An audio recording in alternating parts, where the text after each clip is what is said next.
Andhra special ఎర్ర కారం దోశ ఎలా చేయాలో ఈ వీడియోలో చూద్దాం. ముందుగా నేను మిక్సీ జార్లో ఒక ఉల్లిపాయ, 10 వెల్లుల్లి రెబ్బలు, 7 ఎండుమిర్చి, 1 స్పూను ఉప్పు, అలాగే కొన్ని నీళ్లు ఇవన్నీ వేసుకొని బాగా గ్రైండ్ చేసుకున్నాను.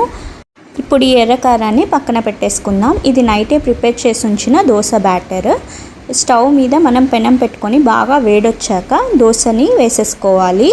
ఈ దోశ బ్యాటర్ ప్రిపరేషన్కి నేను 1 గ్లాసు మినపగుండ్లకి ఈక్వల్గా 3 గ్లాసుల బియ్యం, 2 స్పూన్ల పచ్చెనగపప్పు, అలాగే 1 స్పూన్ మెంతులు వేసుకొని 8 గంటల పాటు నానబెట్టుకున్నాను.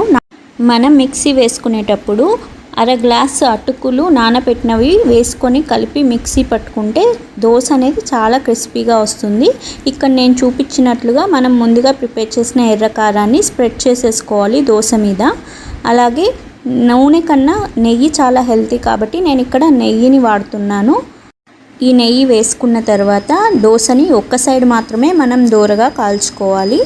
ఈ రెండో సైడ్ తిప్పాల్సిన అవసరం లేదు. అంతే అండి, crispy and tasty dosa ready అయింది. దీన్ని పల్లీ చట్నీతో సర్వ్ చేస్తే చాలా బాగుంటుంది. Please subscribe my channel.